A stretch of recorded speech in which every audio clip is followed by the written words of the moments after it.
Hello, everybody, and welcome to another episode of the Makdisi Street podcast. Today, we're going to talk about this really interesting and complex question of the Syria, and in particular Syria's Golan Heights, or occupied Golan. The occupied Syrian Golan is a mountainous region in southwest Syria that borders Lebanon to the north, of course, and Jordan to the south, and the Israelis to the west. During the 1967 Arab-Israeli War, Israel occupied two-thirds of the Syrian Golan. And I think over 100,000 or so Syrians were forcibly transferred, or perhaps ethnically cleansed, we might be able to say, and displaced. And then since the fall of the Assad regime last December, the rest of the Golan has been now occupied by the Israelis, along with several other districts in south of Syria.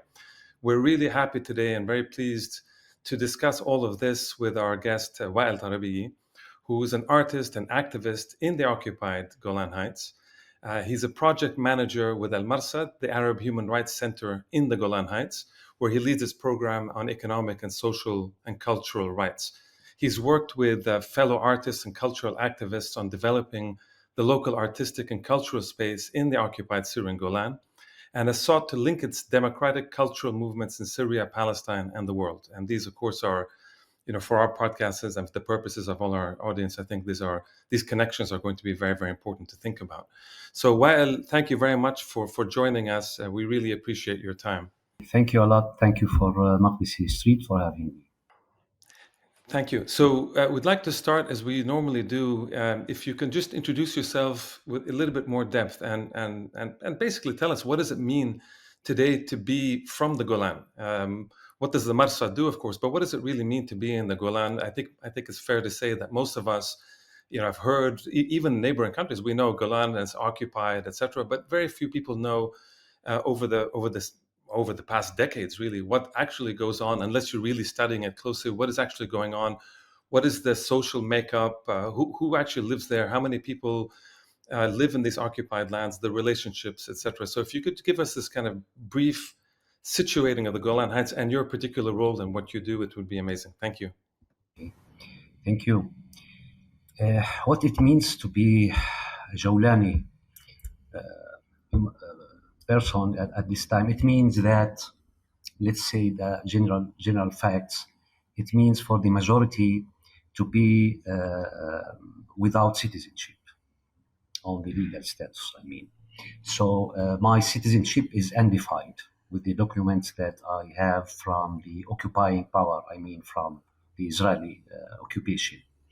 It means to live 60 kilometers from Damascus and to get to your 60s and never to see the mosque. It means that you have to be considered as Israeli, even if you describe your identity other ways. I mean, some general thoughts about the Jawlan, for example, that Jawlan is for the Druze sect. But historically, this is not true. All over the history, the Druze in Jawlan were the minority. So if we get back to the point that you pointed to, I mean to the war when Israel occupied the Syrian Jawlan, Jawlan was populated with more than 157,000 Syrians. 95% of them were forcibly displaced in the first weeks after the occupation of Jawlan. And 341 villages and farms, including 2 cities, were totally destroyed by the Israeli army and settlers within also a few weeks after the occupation. So now, if you visit Jawlan, it's empty. Only you can see ruins of the villages. All these people who were forcibly displaced are forgotten everywhere, even in Syria. So we are the Syrians of Jawlan. We have the right of return that is unspoken. And these days, those people are counting. We don't have very precise statistics, but They are counting about 700,000 to 800,000 people, and some people think that they may be around 1 million. So they are totally forgotten. One part of them also is very interesting are Palestinians who moved to South Syria, to Golan during 48. So those people were forcibly displaced 3 times.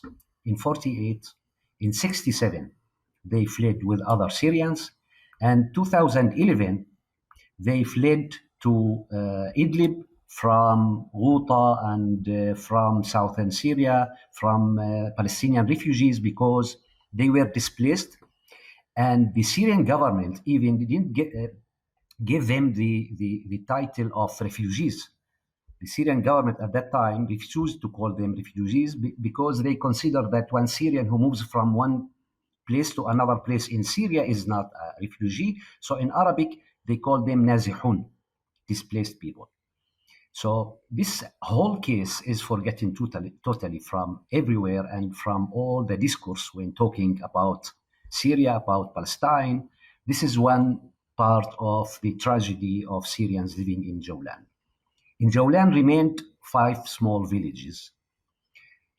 On the eve of the war, they were populated with about 6,400 people. That's it. Majd al-Shams, the biggest one, Buqatha, Mas'adi, Ain Qinya, Ghajar. So 4 of these 5 villages are, the vast majority are from the Muslim Druze, and Ghajar village is from Alawite sect. So for people, they think that Golan is Druze. This is not true. We have a few Christian families also in Ain Qinya and in Majd al-Shams. So now the population of these villages are about 28,000 people. Also, we have during 58 years of occupation, we have 35 illegal Israeli Jewish settlements with a population about 29 to 30,000 settlers. So recently, we have the same number of the indigenous people and the settlers of Golan, and the rest of Golan is empty. So we have to notice also another point, which is, I think, is the milestone in our modern history. It is the year 1982, because Israel ruled Golan, ruled us, these small villages, with military rule for 14 years. In 1982, Israel decided to annex Golan, and the Knesset made this decision. At that time, those villages who were forgotten, and even in Syria, they were not mentioned. Those people whose majority were farmers decided not to accept the Israeli decision and to defend their right to define themselves as Arab Syrians. So we declared a strike that lasted for more than 5 months. It was considered one of the longest strikes, in modern times.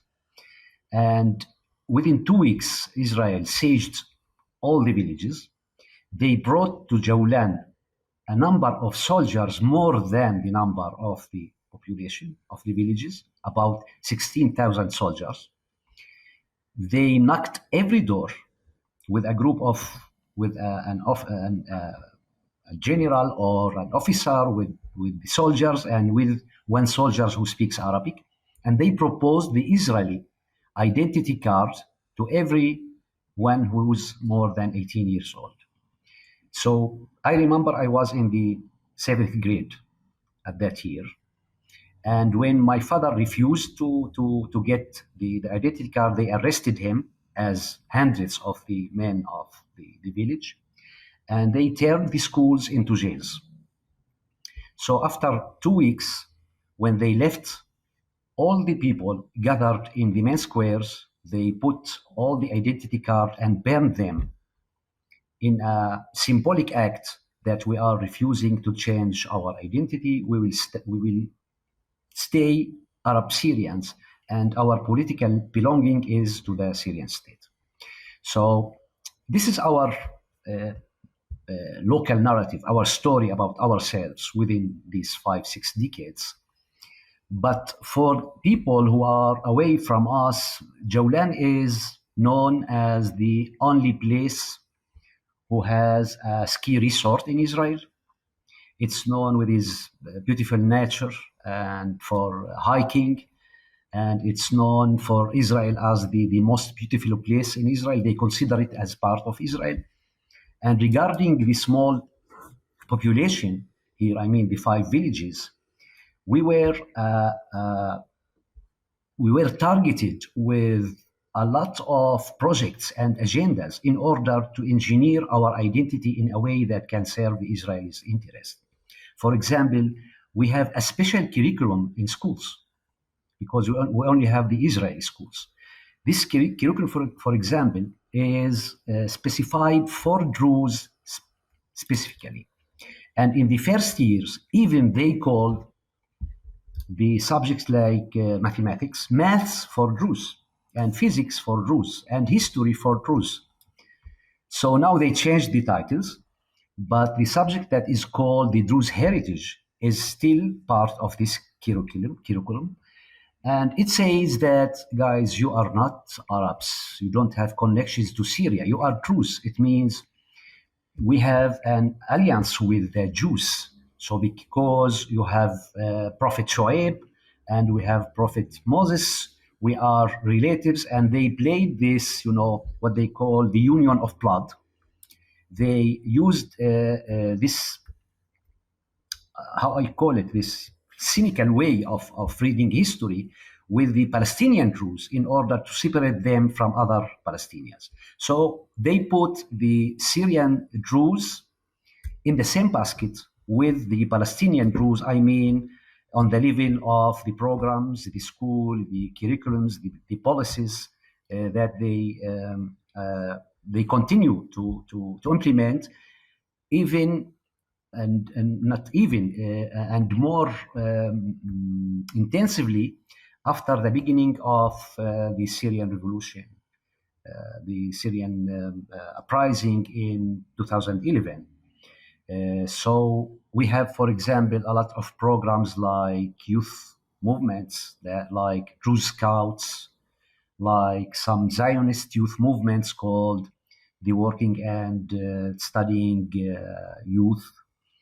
And all these projects are trying to engineer a new identity for those people. This is an updated map that we prepared in Al-Marsad. The red points all over the Jolan is the destroyed villages and farms and cities. You can see how the Jolan was populated prior to 67. And you have the other, the settlements, 35 settlements you can see. And you see in the far north of Jolan, the 5 villages, remaining 5 Syrian villages. The part in the right side, you see the line. This is the separation zone, the demilitarized zone that Israel occupied recently and started to build bases, military bases in it. They invaded actually all the right side. Some places for 5 kilometers, some places for 10 or 15, and they are, moving ahead and back all the time. They didn't stop in a place for a long time. You see Tiberias there is very, and the Hermon Mountain up there. So yes, this is we are updating this map because we need a data. Because there is no data about the occupied Jolan.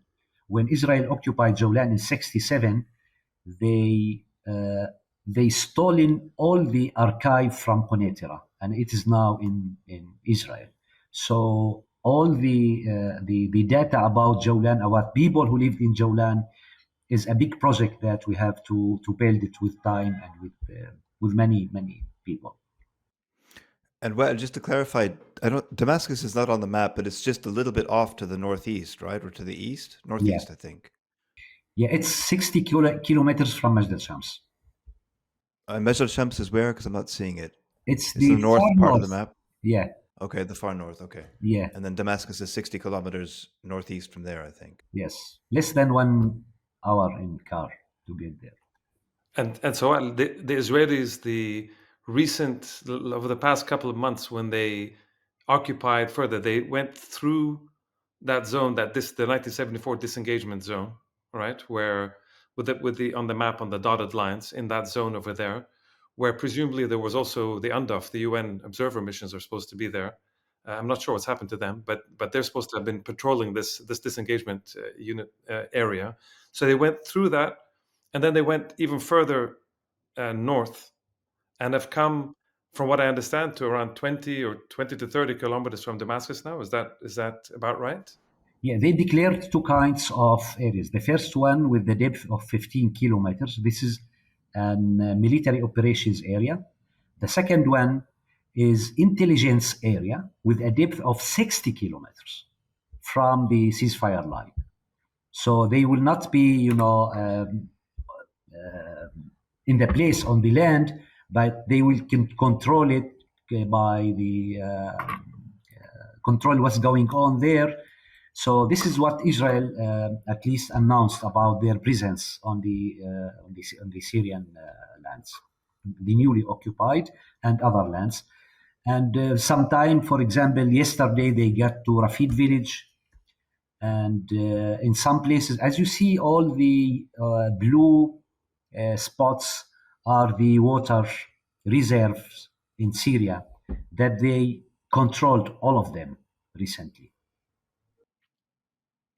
And for our audience, just in case you don't know, a big part of what the Israelis try to control always is water. So that's what their interest in southern Lebanon has a lot to do with And the the heights, water resources, Like the was heights and, and the water. Yeah, and yeah, the but commanding now we're talking about heights. the water too, Yeah. right? So exactly. now they're trying to grab the water aquifer of southwestern Syria, and as you know, all of the so-called negotiations for a two-state solution in Palestine hinged on the Israelis keeping the water aquifer of the West Bank too, which is very rich in water. So And we have to thank add, you. sorry, wait, before also we have to add that the Israelis for over a century had their eyes on the water resources of South Lebanon from the No, I Litani said that. southwards. Yeah, yeah. Yeah, They've that's always they've also always wanted that. that's That's that's a why big they part of that's why their they've never given up that project as well to occupy South Lebanon, no yeah. matter what they say.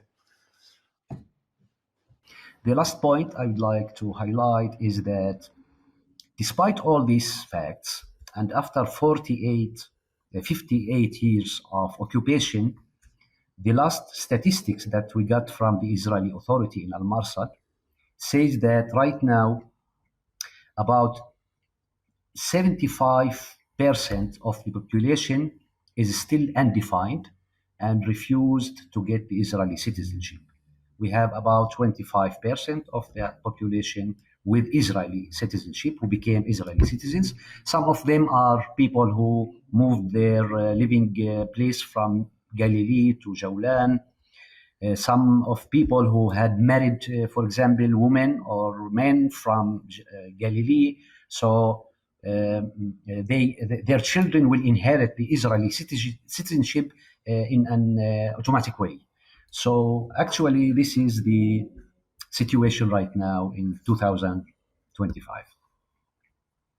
So, Wael, you're describing an extraordinary history of Israeli, of course, divide and rule, Israeli sectarianism, Israeli attempts to separate the Syrian Druze of the Golan Heights of the Golan from the rest of course, from the rest of the region, from the rest of the Arab region. And the question I have for you is, what is the Palestinian Druze are Israeli citizens, correct? They've taken Israeli citizenship. So, what are the relations then between Palestinian Druze and Syrian Druze? Are you allowed, for example, is one allowed to go into Palestine itself from the Jordan? Are you allowed to go to Palestine, to Haifa, to other places, to the Galilee? And what's the relationship with Palestinian Druze, in other words, Israeli Druze, those who serve in the Israeli army, and so on and so forth? Yes. Actually, this question have two parts regarding the Palestinian rules and regarding our freedom of movement. Actually, in the first days of occupation, the Israeli forces gave the Syrian Druze from Golan the advantage to move everywhere in Palestine, Israel, everywhere.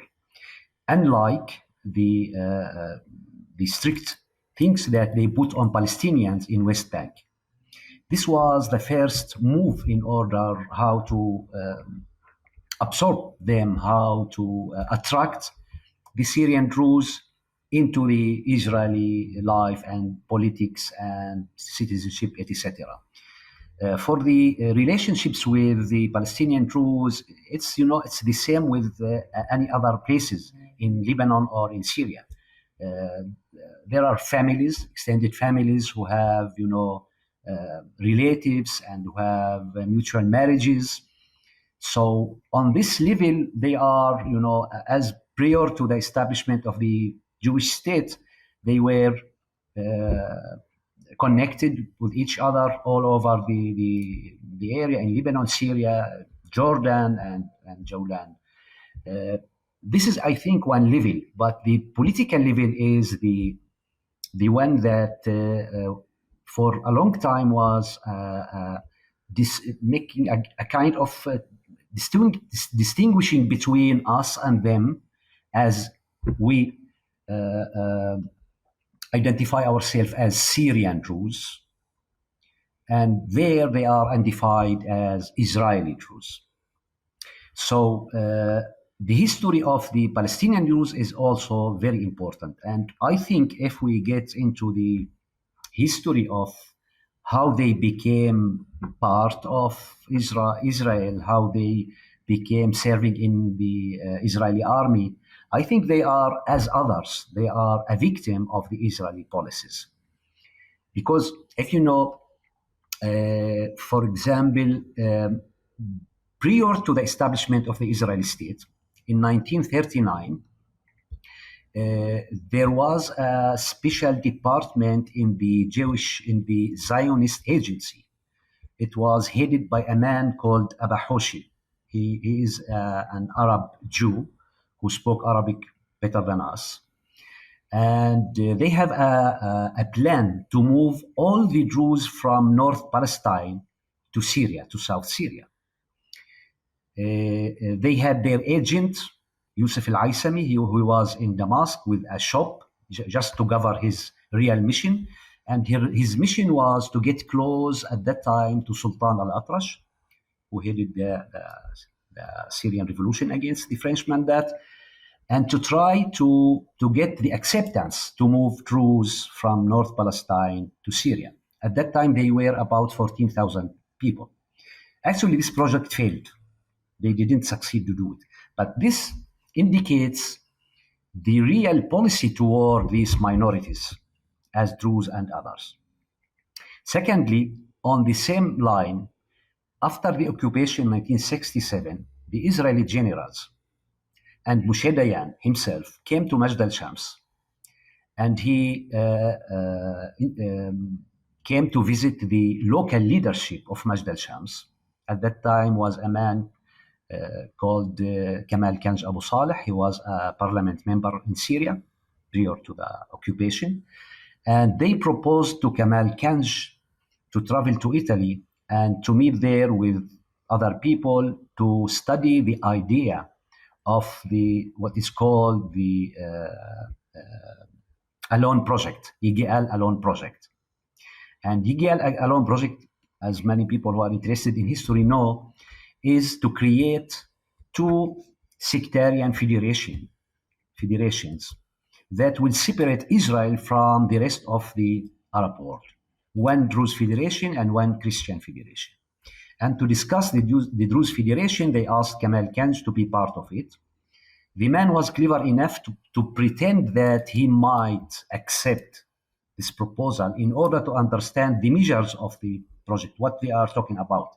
So he traveled to Rome, and he met with his fellow Kamal Abu Taif, with an Israeli officer, Yaakov, and there he show them the maps and all the plan how to make a kind of COP in Syria and South Syria, and then Israel will intervene there, and will be the beginning of this creation of the Druze Federation.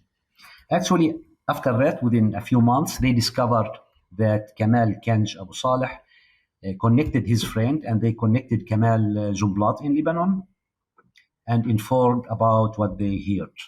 Kamal Jumblat also connected Jamal Abdel Nasser and the Syrian leadership, so all the parties knew about the project. Because of one article in Damascus, in a newspaper in Damascus, the Israelis discovered that Kamal Kanj has told the secret to the Arab parties, so they put him in jail in a military court, and his judgment was about, if I remember, about 300 years in jail. So these small stories that we know because we know the people themselves are also indicators to the big policies, to where the Druze, to where the other minorities, and it also it is relevant to what's going on these days, even in the area, especially in Golan and in South Syria. Thank you, Wael. It's an amazing overview that you've just given us, and I have a comment and then a question. The comment is just listening to you talk. That the Israelis take over the Golan in 1967, and the first thing they do, like they do everywhere else they go, destroying dozens of villages and towns and expelling people and pushing people into flight. It's just, this is what they do. This is who they are. This is what they do. This is how they operate. That's one thing. The second thing is just thinking about the Druze in Palestine and Syria, and even to some extent in Lebanon too. The idea that the Israelis have, as you were just outlining, is to always to try to think in terms of ethnic. I mean, in legal terms, these are, even though we think of them as sectarian groups, in international law, these are actually racial groups to a certain extent because they have different privileges. But it's it's just amazing to see how they just always want to go to these kinds of hierarchies of higher and lower. And so my question really is about the Palestinian Druze, because it's, I mean, clearly what happened from what you're telling us, and correct me if I'm wrong, but the Syrian Druze refused citizenship so that they remain, as you said, as you are, stateless, under occupation, a similar status to Palestinians in the West Bank or in Gaza in that sense. Or actually Palestinians in East Jerusalem, because they also don't have citizenship. Whereas the Palestinian Druze inside the rest of inside pre-67 Palestine, they accepted citizenship, or at least, I don't know, all of them or some of them or most of them. I think all of them, but I actually don't know. And I know that they serve in the Israeli army. And in fact, of all of the terrible things I saw anyway, in this past year and a half of the genocide, one of the things that was most terrifying to me was, all of these Israeli leaders who've issued proclamations about human animals, and we're going to exterminate you and cut off the food and the water and kill you, and all Amalek and all this stuff that they've said. One of the most amazing ones was, and I read it first in English in a translation, and I didn't realize until afterwards, it's by an Israeli general called Ghassan Alian, who's clearly a Druze from Palestine. And he was saying, like all the others were talking in Hebrew about Palestinians, he was talking in Arabic, in Palestinian accented Arabic. And it blew my mind that a Palestinian Arab, yes, a Dirzi, but nevertheless a Palestinian Arab speaking in Arabic, could direct such words at his fellow Palestinians in the service of an ethnic project of racial superiority that's not even a Druze project. It's a Zionist project. Yes, they're trying to ally the Druze, or incorporate the Druze as kind of foot soldiers, but obviously they're not equal to Jews legally and juridically speaking inside the state. So I don't know. I was just thinking, are there, from what you know, and you may not know about this, and that's fine if you don't, but do you think are young Palestinian Druze changing their attitudes? Because I've heard that they are, because they're realizing the state is not their state. This isn't an ethnic state, a racial state. And yes, all of this talk about incorporating them as kind of and in this sort of alliance, for all of that talk, they still are secondary, if not tertiary, in the racial hierarchy of the Israeli state. So I don't know.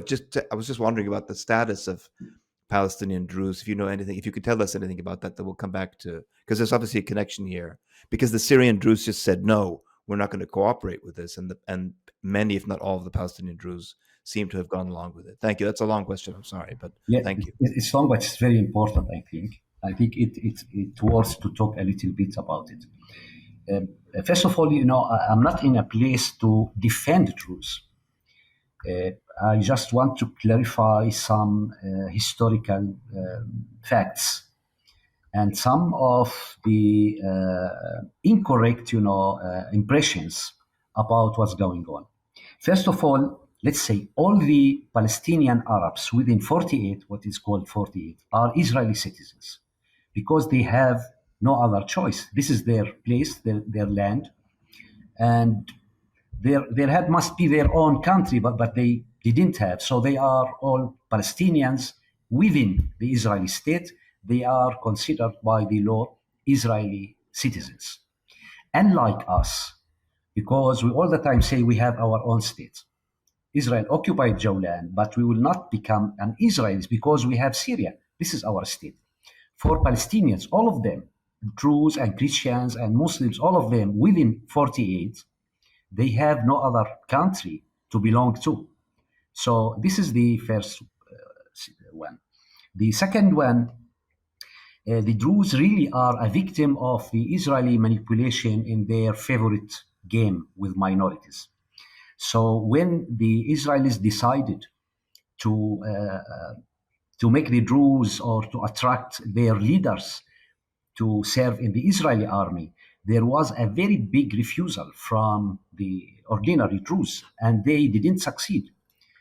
On the contrary, they succeeded with Muslims, with other Muslims, in the first brigade that they created more than they succeeded with Druze. The third fact is, right now, the number of Palestinian Arabs within Israel who are serving in the what is called IDF, the Israeli army, are more than the Druze who are serving by an obligatory law. Other Palestinians, they don't have to serve by a law. It's volunteering. So the volunteering Arabs, Palestinian Arabs who are serving now in the Israeli army, are more than the Druze soldiers who are serving by obligatory law. A few people know these facts.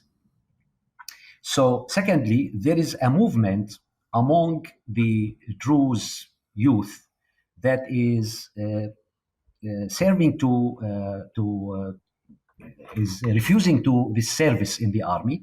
This movement is called Urfod Sha'bak Bihmik. So don't accept, your people will protect you.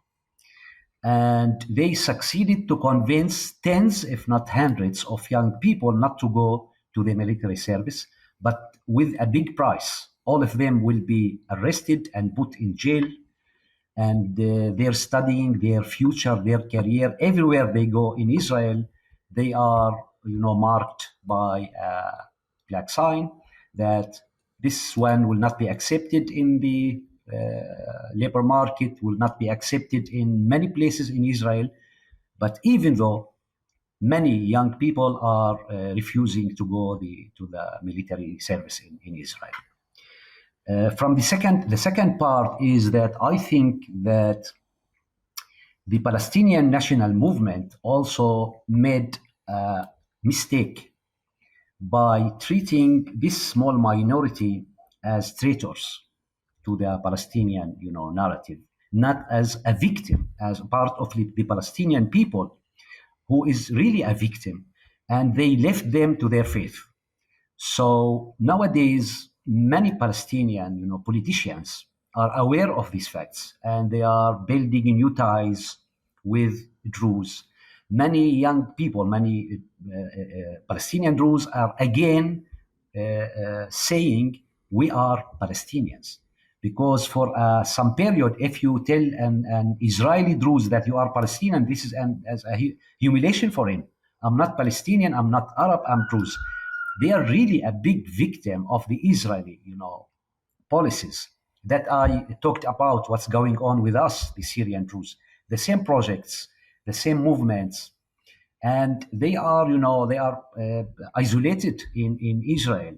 So the last one is very important, that in order to have or to see a change within the way Palestinian Druze are identifying themselves, we have to know that 26% of the income of the whole Druze are coming from their work in army, in the Israeli army. So they have to find another alternatives for living. And we have to notice also they are the on the level of graduated people among all the Palestinians in 48. The lowest one is the Druze. And the last very interesting statistics.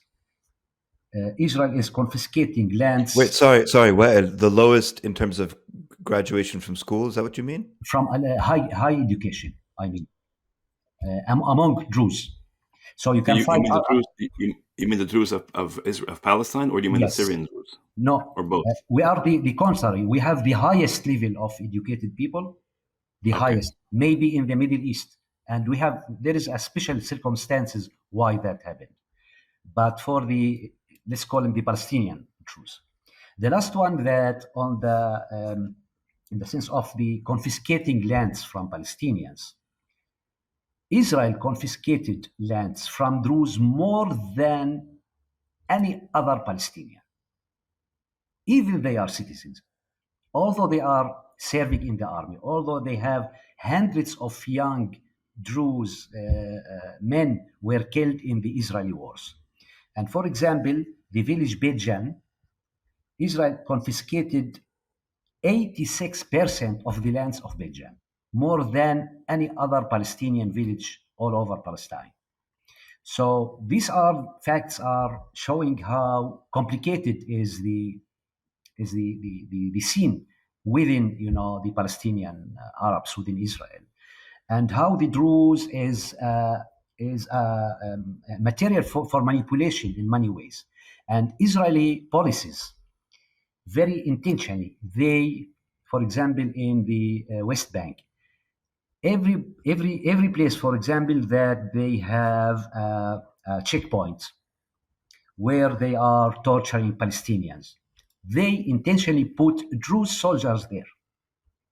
All the dangerous places, they choose Druze soldiers and put them. Me, personally, I once was in Ramallah, and when getting out of Ramallah on the checkpoint, a soldier stopped me, and he asked, "Where are you from?" I said, "I'm from Majd al-Shams." He said, "Then you are Druze." I said, "No, I am Syrian." He said, "I'm Druze." I said, "Okay, this does not make any change for me." So he said, "Okay, then you will be our guest for 2 days, because the way you are talking to me, to arrest me for 2 days, because I was the mirror for him. He saw himself within me, because this is the Syrian Druze who are coming to Ramallah to visit his friends, Palestinian friends, and he's standing on the checkpoint, to humiliate Palestinians. So this is not his decision. They are, as toys, as means for display how to make Palestinians hate this part of Palestinians, other Palestinians who are Druze. Also, we have to know another fact, that Bedouins also serve in the Israeli army, who are Muslims. All the Bedouins also serve in the Israeli army. But no one is talking about Bedouins as traitors of the Palestinian cause. Only Druze. And this is where the sectarian mentality gets in between and making its job. I mean, this is the Israeli manufacturing of the hate speech among Palestinians and Arabs themselves.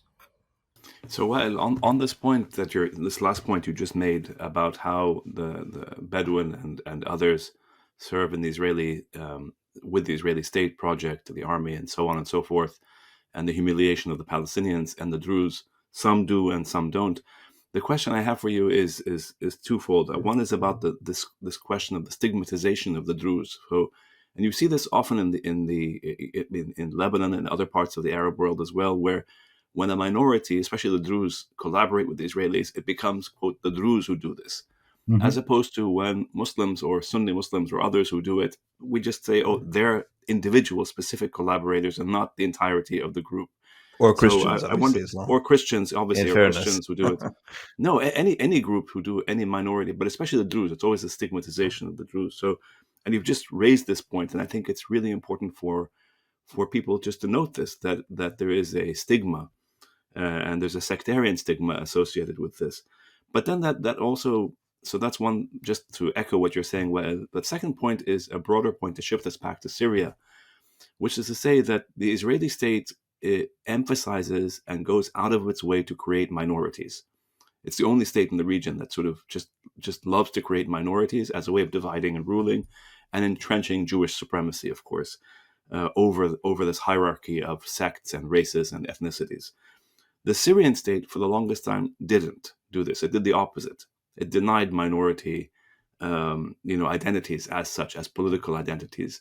And so the question I have for you is, when you look back, okay, we shift to Syria. What is your analysis or your thoughts about the Syrian government, the Ba'athist government, and the Ba'athist era over decades? And since it was under the Ba'ath that Syria was lost, under Hafiz al-Assad, actually, I think, who was defense minister, when Syria was lost, when the Syrian Golan was lost, and then it's been decades and decades and decades where the Syrians are ostensibly committed to liberating the Golan, but didn't do anything to liberate the Golan. So what are your thoughts on that? Yeah, thank you for this question. I would like to start with the notion that Sari said regarding the General Ghassan Alayan, the Druze general, who is focused on as Druze who speaks Arabic. We have the equivalent of him in Syria. His name is Isam Zahruddin, also a Druze general who committed atrocities toward Syrians within the past decade, and eventually he was killed by the regime itself. So, as you see, both sides, the Israeli occupation and the Assad regime, they are using the same techniques, the same tactics, how to put these minorities in front of other sections from their own people. So, regarding your question, yes, I agree with you. And in the beginning, I didn't talk a lot about history, but as you asking, I have to say that the Golan was occupied by Israel without war. The only battle that happened in Golan was in Tel al-Fakhar, which is not away from us, from Majd al-Shams, from here. And there was a big drama that it can be, if to illustrate it, it will be something unbelievable. That at that time, Hafiz al-Assad was the Minister of Defense. And when the Israelis were still away from Golan, in 9 o'clock in the morning from Damascus radio, there was a declaration which was called the 66 declaration that asks all the Syrian army officers, everyone in the Golan, to quit everything and to head toward Damascus. This was the order, a military order.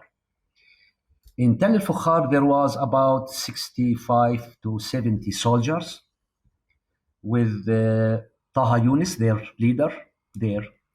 So they got the military order, but they thought to themselves, because the Israeli army was in front of them in Tel Azizat, they thought it's a shame to quit, to give up and go without fighting. So the soldiers decided among themselves, we will defend our post, our military post here in Tel al-Fakhar. And there was a big battle that Israel brought the Jawlani brigades. They didn't succeed to get into that point because the Syrian soldiers fight until the last bullets that they had. And one of the Israeli generals who talked about this battle said in his book, his memories of the war, he said, if you want to know what the war means, you have to witness what happened in Tel el-Fukhar. In Tel el-Fukhar, the Syrian soldiers, they fought until the last bullets, and then they fought with their hands, with knives, and with their teeth, until we killed them all. So this is one of the stories that also is not very well known, only by those who survived from that battle. And now there is a big memorial there for Israel with 38 Israeli soldiers who were killed by the Syrian soldiers until they succeeded to occupy this small military post. So Hafez Assad, at that time in the war, also another small story that indicates what happened. Abdul Rahman al-Aqta was the Minister of Health at that time in the Syrian government. He was in Quneitra in that days. When he heard from the radio that the army should go back to Damascus and that the Israelis occupied Golan, he was in Quneitra at that time. So he made a round with his car in Quneitra, and Quneitra was calm, no Israeli soldiers, no shooting, nothing. So he called Damascus and said, nothing is going on in Quneitra. So what you are published in the radio is false. They told him, this is none of your business. And this happened 17 hours before, the Syrian declaration of occupying the Golan happened 17 hours before the first Israeli soldier stepped in Golan. The next day, why did they do that? Why did the Hafez al-Assad and the government issue these orders to withdraw without fighting? You know, the explanation of that, from what I read from my own reading, for example, Ibrahim Machos, who was the Minister of Foreign Affairs at that time, he wrote that at that time, in 67, the Ba'ath had only 4 years before, the Ba'ath have captured the power in Damascus. And their main goal was how to cement their grip on power. So if they, big parts of the army was still in Damascus in order, they were afraid of any military coup against them. So to lose the power in Damascus. So Ibrahim Machos says that if we lose the land, we can regain it by liberate it later by war. But if we lose the revolution, he means the Ba'ath revolution, we will never get it back. So it's more important than losing a part of Syria in this war. This may be, partially an explanation. Many people accusing Hafez Assad that he sold the Golan, but we don't have any, documentation that can say that in fact there was a kind of selling Golan to the Israelis. But my own interpretation that for Hafez Assad, the main thing was to keep the power in Damascus. That's why after 3 years, after 5 years, in the war of 1973, at that time Hafez Assad became the president. They regained from the 1,260 kilometers, they regained 60 kilometers. That was Quneitra city, destroyed totally. Hafez Assad came to Quneitra and he lifted the Syrian flag and he said, okay, we liberated the occupied lands. And that's it. After that, it was dismissed from the awareness of all the Syrians that there are still another occupied lands in Israel. Me personally, I met in Moscow, for example, in the 80s, Syrian guys, students, we met there. And when I told them that I am from the occupied Golan, they said, hey, we liberated the Jawlan many years ago in 73. I said, no, guys, you didn't. Because there is still 1,200 kilometers occupied from Jawlan. You liberated 60 kilometers only to Hafez Assad to say that the thing that I lost in 67, I regained in 73. And they were dedicated, all the efforts dedicated for his own, capture on the power in Syria. And the Jawlan under occupation, was forgotten totally, was never even mentioned in the news, in the Syrian TV until 1982. Until the annexation of the Jawlan, until the strikes, until Jawlan was in the titles of the international media. So the Syrian government started to talk about Jawlan. And the invasion of Beirut in 82, it was the biggest event at that time that took the lights away from Jawlan again until, the 2011. Well, this is really fascinating history. Just one quick question, and then I want to come to the more contemporary period. The first is, do you have any information on, as far as I know, around the year 2000, Hafez al-Assad went to Geneva to conclude an agreement, presumably some form of normalization agreement with the Israelis, on the basis at the time with Clinton, at sort of towards the end of the Clinton presidency with, I think it was Ehud Barak, on the basis that the Israelis would give back all of Golan, all of it, and in return you get that form, which of course then would change what would have happened in Lebanon, presumably, and other places in the region. And at the last minute, the Israelis, of course, said no, as they do, and Clinton, as he does, backed the Israelis, and Hafez al-Assad just went back, and that was the end of that particular phase. Is this?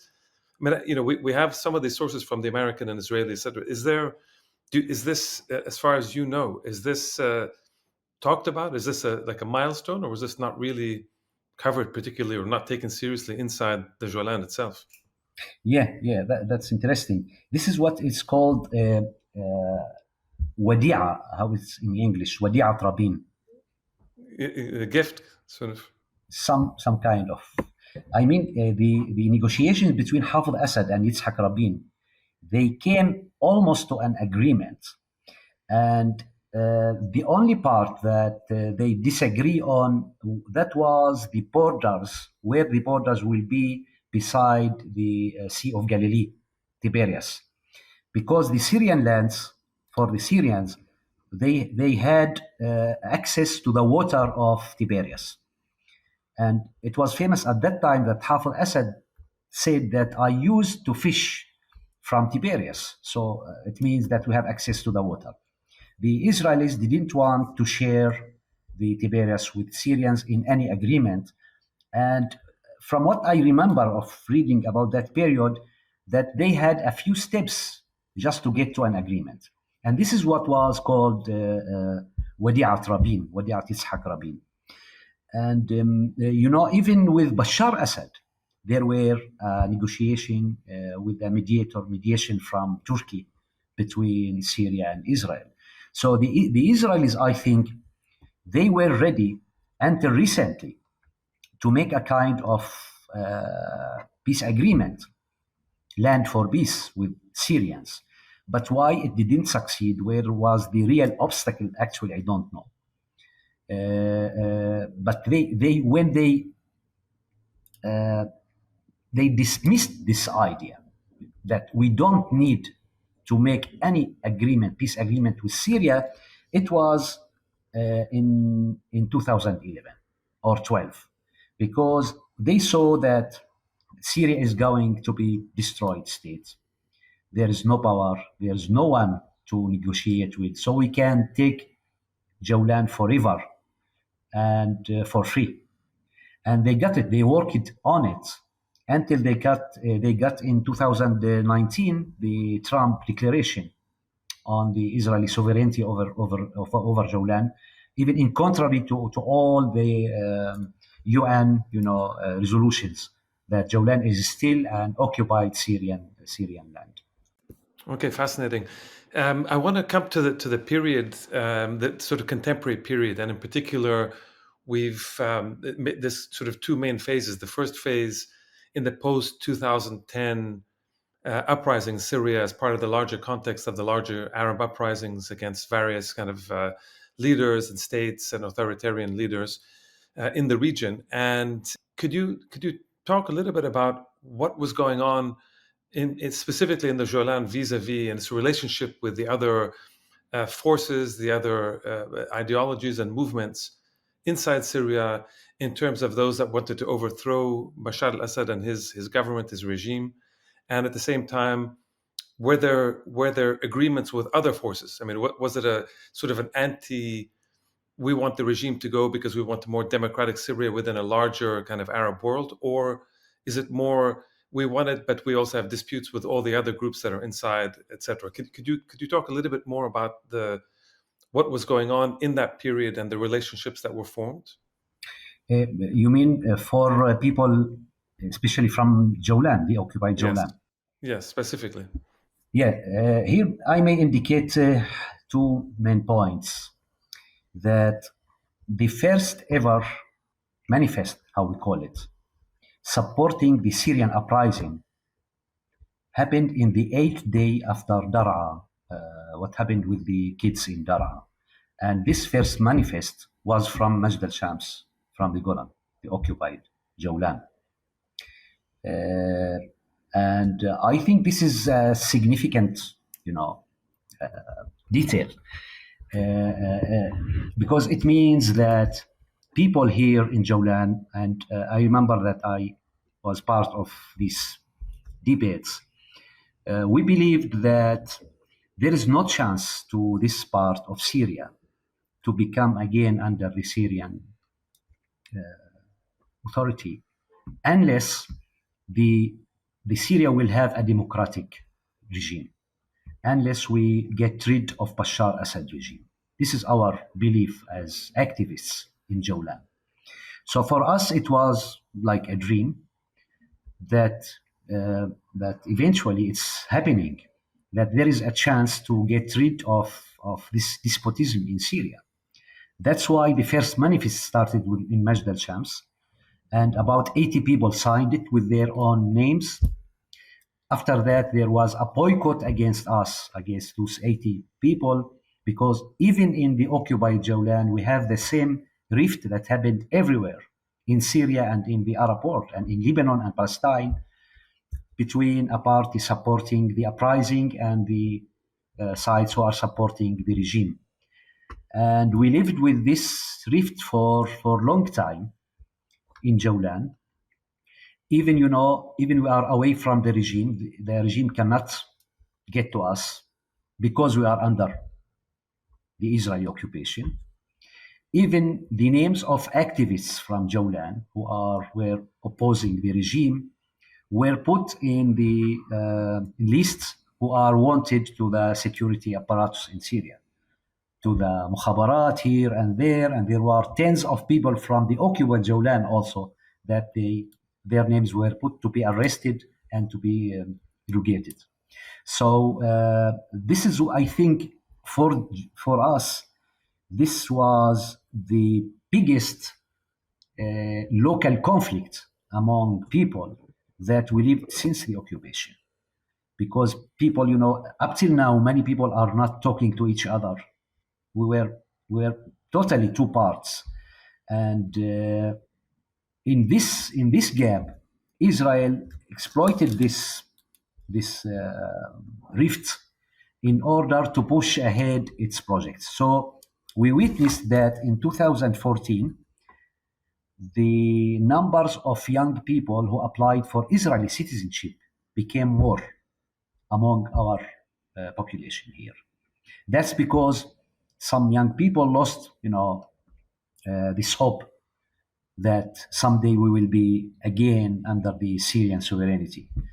And up till now, after the escape of Bashar Assad, again and again, the same rift, but now with new names.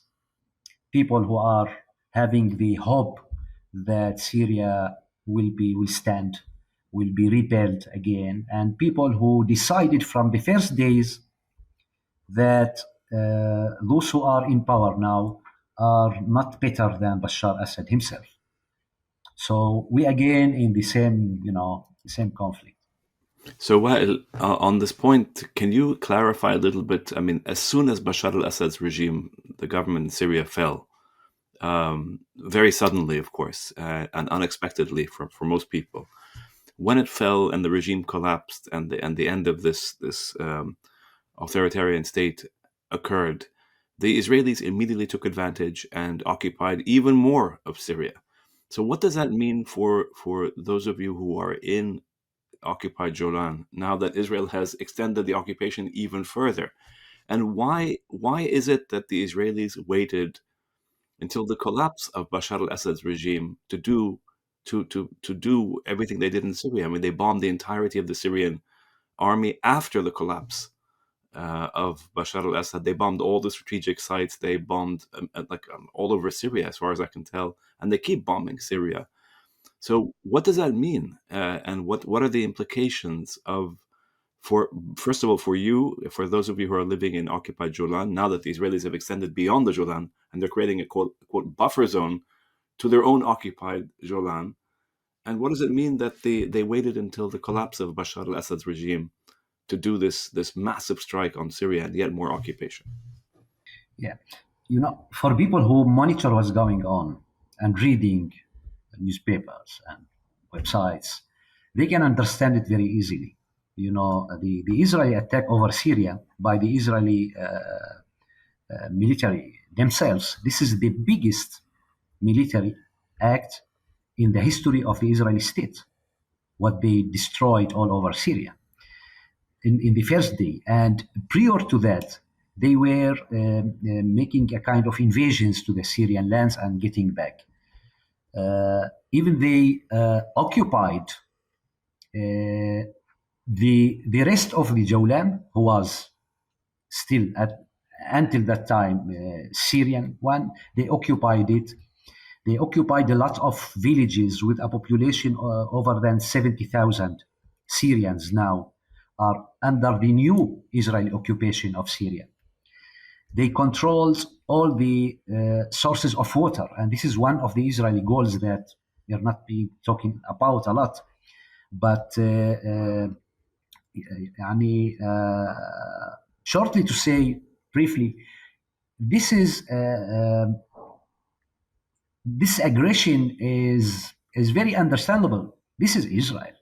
This is the settler colonial regime in Israel. They are using the weakness of the Syrian government, what's going on, everything, just to occupy more and more lands and to control people. And the same way, for example, we can find it in the early Zionist literature. Is mentioned that the Jewish state must control all the area of Iqlim al-Ballan and Hawran. We can find it in the Zionist literature, from the 19th century, because they think that this is the sources of water that is very important to Israel. And now, they controlled all these sources of water.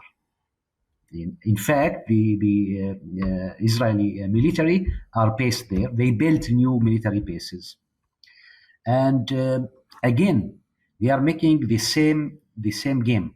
They are getting to Druze villages and proposing to them to come and to work in Israel, and you'll have $100 a day for a worker. At the time that the worker in Syria cannot get $10 a day. They, at the same time, they are violating all the basic rights of the other villages whose population are Muslims. They are destroying all the infrastructure there. They are sieging them and trying to forcibly make them displaced from the area. They are sieging them, and when they protested, they fired them with guns. And there were I think, in Al Hamidiyya village, about 7 people who were shot by the Israeli soldiers. At the same time, if you get to the media, to the social media, you will find a lot of videos about Israeli soldiers talking and laughing with people from Hadar village, which is Druze village.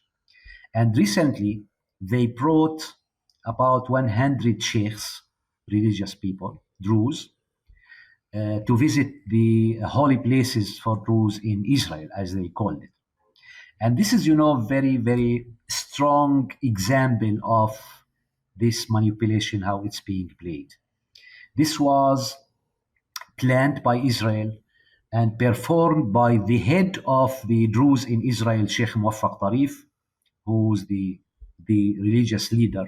But at the same time, Sheikh Muwaffaq Tarif is an Israeli citizen who are serving the agendas of his state, of the Jewish state. In some time, during the Syrian uprising, Israel tried to make from Sheikh Muwaffaq Tarif a leader of the Druze all over the Middle East.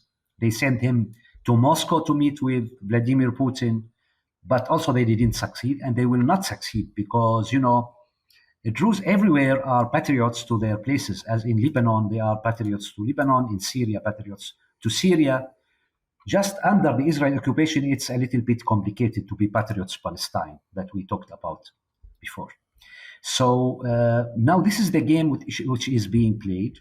Many people opposed this step to come to Israel, even without the permission of the government of Damascus, because also this is a question of who's the owner of the land. You can't, as a citizen, a Syrian citizen, to get into Israel without the permission of your own government, regardless of your critique toward the government in Damascus at these days. And this also made a big and very violent even debate among those who are Druze, and for them, the Druze identity is not recognizing the political borders. For some Druze in Palestine, the Druze in Syria, in Lebanon, everywhere, they are brothers, regardless of the political, borders. And this is one big problem for all, I think, the minorities, the sectarian minorities. This belonging to the sect itself is prior to the national one, to your state, your motherland. And that's why they can fight their brothers. And that's why Israel can play among these minorities, of divide and rule. Well, this is again, we're coming. We need to wrap up soon, but I have to ask. I mean, Ahmad al-Sharaa, the new interim president or president of Syria now, is, was, or his name for a while anyway was a Jolani, Ahmad al-Jolani. So he has presumably roots in a Jolan. Can you do you know more about him, what the roots are, and has he made any effort to connect with the Jolan? Because it struck me that in your earlier discussion of Hafiz al-Assad after 67, where you said that basically they kind of stood by and let the Israelis take over the Golan. It seems to me, at least from a distance, that when the Israelis moved in right after Bashar left, I mean, not that there was very much anybody can do to stop them, but it seemed that they just allowed the Israelis in, didn't really do very much, allowed the Israelis to destroy all the military infrastructure that was remaining across Syria. And then, at a certain point, made a couple of sort of very small protests here and there and a couple of interviews, but it came much, much later. So can you connect us with how you see his connection with the Jolan is, with the larger kind of southern districts?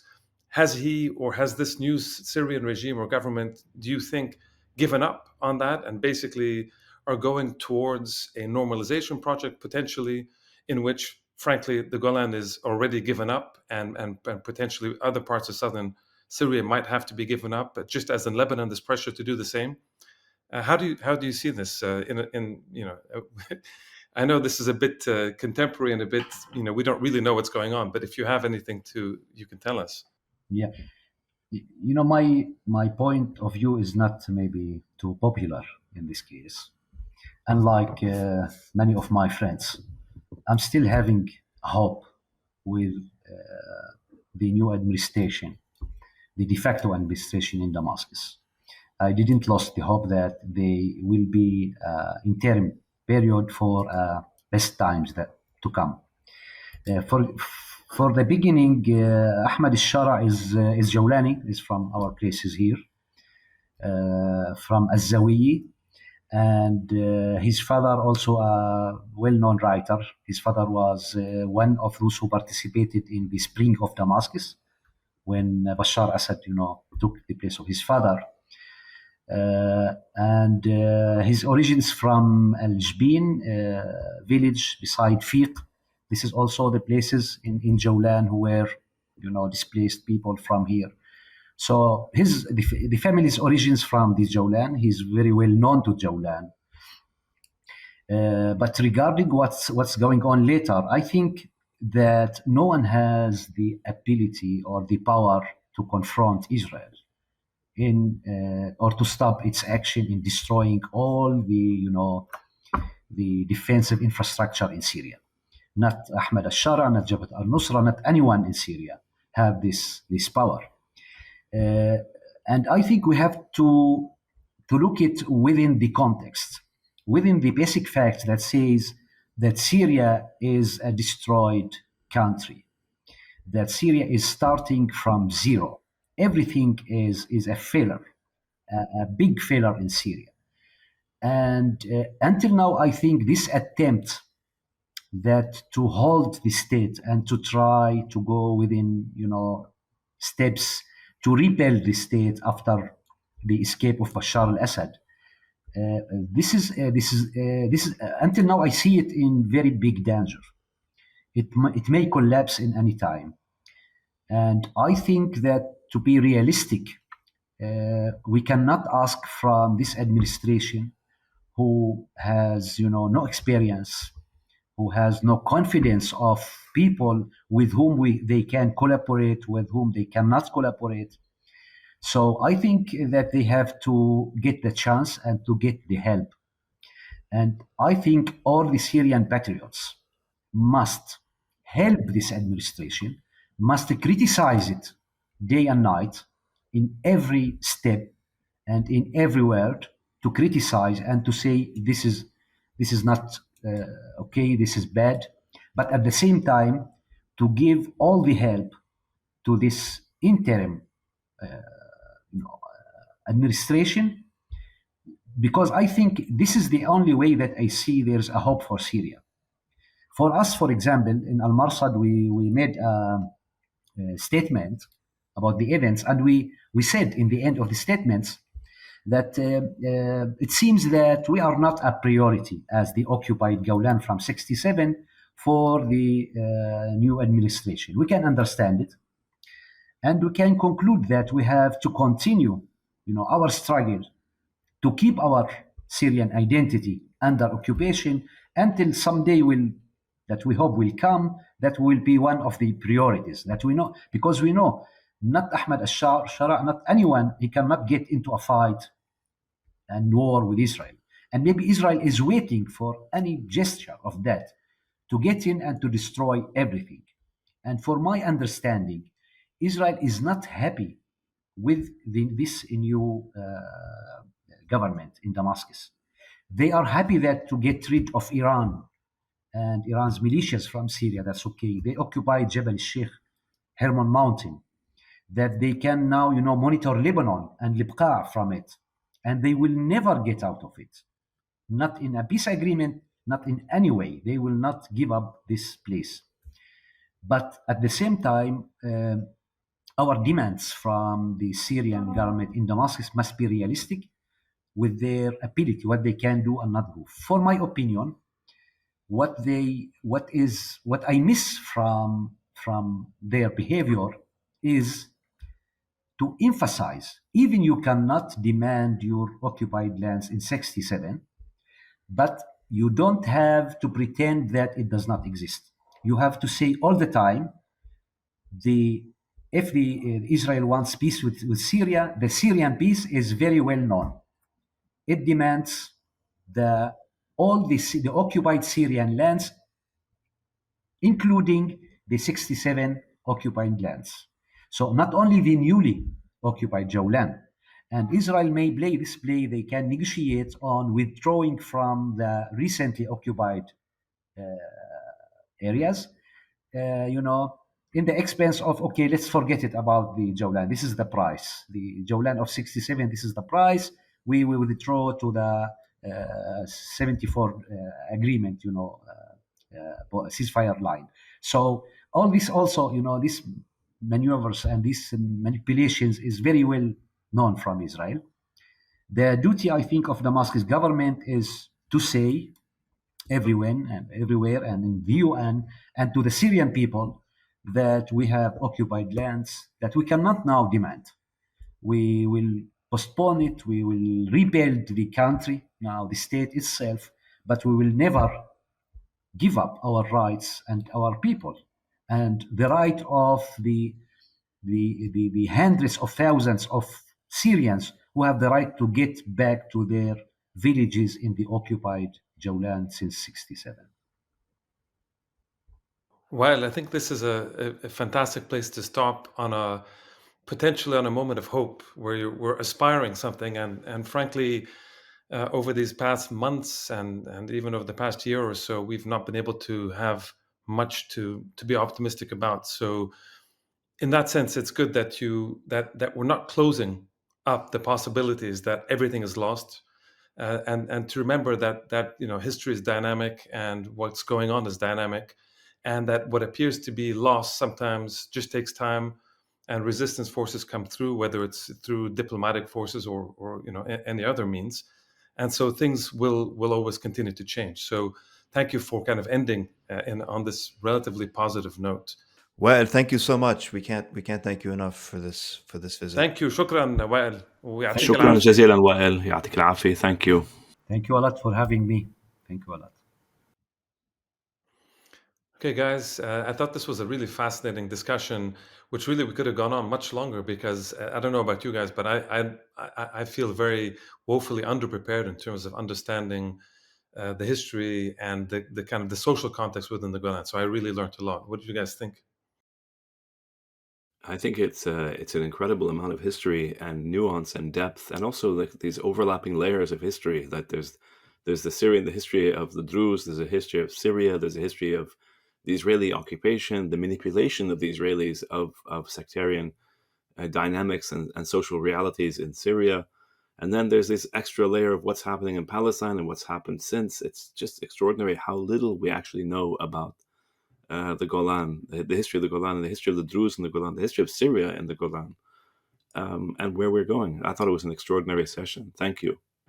Yeah, but there's a through point, there's a through line, which is absolutely consistent with everything we've been talking about since we started this podcast a year and a half ago, which is that wherever the Israelis go, the first thing they do, demolish, expel, destroy, realign, divide and rule, tell these people, like he was giving us that history of the Druze curriculum that the Israelis imposed on Druze in Palestine and in the Golan as well, and which basically tries to inculcate this narrative that the Jewish people and the Druze have a long history that go back, and we are fellow minorities. We need to help each other. You help us, we'll help you, etc. And in other words, trying to interpolate the Druze minority in Palestine into service for this racial project, basically.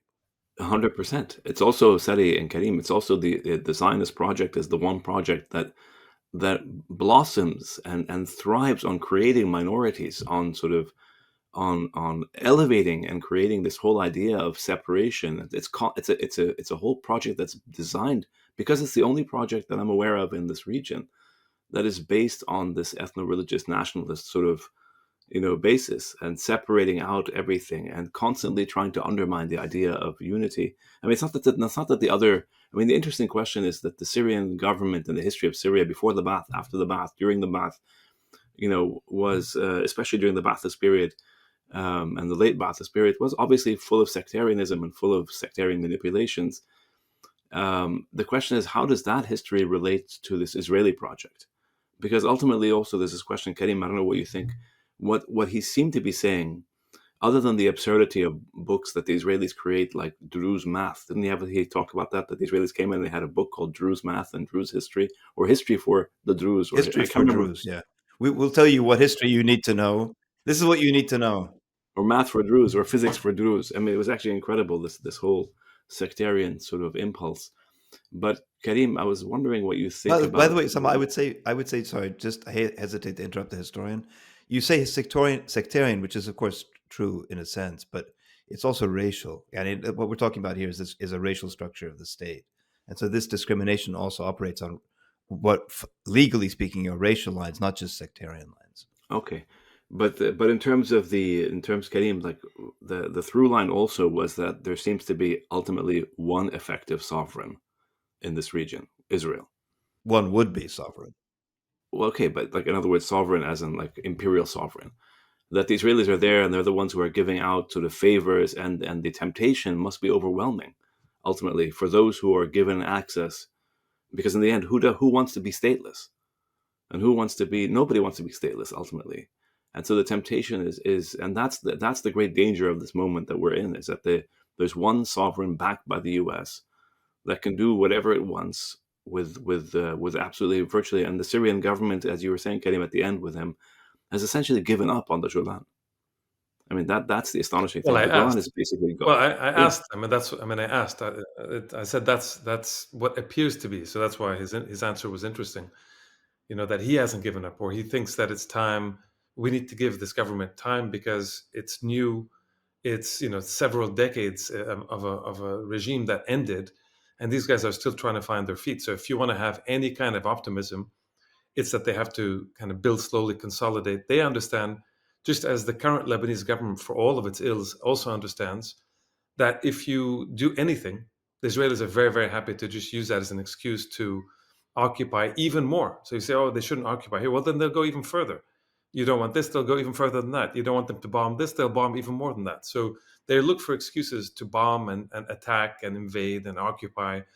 And there are no limits. And so that's what I found interesting as well, is that, I think Wael referred a few times both to the post 1967 reality, but also 100 years ago kind of reality, where the Israelis have been claiming the water resources, the higher grounds, just as it was in Lebanon, just as it was, Sari, you mentioned, in the West Bank and other areas. So they have this kind of overlapping projects that the Israelis have to do with security issues, to do with economic resources, and to do with this kind of, the kind of crazy religious kind of millennial kind of project. So they all come together in these kinds of moments where is this at times there's tensions during the Oslo process between those pushing security, those pushing economic benefits, there's different things. Now all of these are coming on top of each other, and there doesn't seem to be any constraints. As you said, I think it's the U.S. enables all that. I still don't see, as I've mentioned, I think a few times, I see the Israelis as quite weak, in a kind of paradoxically weak, because they're more reliant on the United States than ever before. And yes, they can do what they want now in Syria. They're doing what they want in Lebanon now. Not exactly what they want, but they're going to ramp that up, I think. We see the Gaza genocide has now restarted, recommenced in the ugliest and most incredible way. Again, we see what's happening in the West Bank. So they're going in all of these fronts. But I think it's interesting that this is a long history. It's not just the last 1 or 2 or 3 years, but the long history. And I think it's interesting that he says, okay, let's give this government a chance. As people who want to defend the Lebanese government today might say, okay, give them a chance, give the new president a Oh, I chance. think Give the that's new, yeah. yeah, He of yeah, course I can disagree. Karim. No, but he of course he has every right to say what he wants, and one has to respect his opinions, especially given where he's located. On the other hand, it's like it's like not knowing any history to say give the Syrian government any. Let's see if Syria even stays together, even as a state. I think the chances are much more so for division in Syria. And Yeah, in but fact, as I've said many resistances times, grow. But huh? resistances grow. I think No, I understand, resistances grow. but if you I mean, compare, this guy Jolan, for example, is from his origins are from those Jolan. I don't. I think there's a lot of concern even among the Israelis that as if you want to say he's influenced by the Turks or quite well connected to the Turks, the Turkish. We have to. This is a different podcast, but the Turkish role in Syria is going. Doesn't matter how close the Turkish-Israeli military and security relations are, that there is going to be a clash. That this is the first time you have a Turkish-Israeli kind of. They're on the same. they can divide up. They Effectively, can divide up Syria the yeah, way no, they. it's not going to be divided up. It's not going to divide. They're going to be that is not going to be a stable borderline. Let's just put it that way. That's not going to be a stable borderline. So It's a borderline between whom and whom. the Turks and the Israelis. But they don't have a border. They're just going Some to of partition they're Syria the they're way both in Syria Spheres Syria, was of right? partitioned. influence. Spheres of influence. Call it Okay, spheres of spheres. influence, not border. But the British and the French divided up this region. I don't see why But the my Israelis. but this is No, but but sorry, also sorry. But the Israelis, the whole point of the Israeli and American claim to destroy Lebanon, etc., was they said that Iran's border is now to Palestine, to Israel, because of Hezbollah. So they can play these games, and the Israelis are going to start saying the Turkish borders are now there, and as things start to change inside Turkey, you're going to see the Israelis ramping this up big time. That's how I see things. just to but as we wrap, just to make this point that the Israelis, yes, they're talking about all this stuff, and yes, no Syrians allowed south of Damascus, and we're going to bomb Lebanon, we're going to bomb Syria, we're going to bomb Yemen, they're acting like they're this hyper empire, but they're just this tiny little useless, little thing with a conscript army and a reserve army. They are nothing. Like they talk, and in other words, when we to put them even in comparison with the British and the French empires, I mean, it's like it's a joke, right? Or the Ottoman Empire, for that matter. They Well, no, talk like they're you're one of the putting great it in the American empires. Empire. So we're talking about the But I American mean, Empire. they're I part of know, the but American empire. I know, I realize that. But what I'm saying is, they talk as though they are the British or the French empires, or the Ottoman Empire, or the American Empire. They're nothing. They're an addendum, and basically they are what, as Kareem said earlier, they are 100% dependent on American largesse, and that is not open-ended and interminable, and it's not going to last forever. And especially as America is in this now, circling the sink at this point, I think the days are numbered for all kinds of reasons, for good and for bad. But anyway, to be continued. Yeah, Thank you, guys. I think we need to wrap here. So thank you, guys. Thank you. Thank you.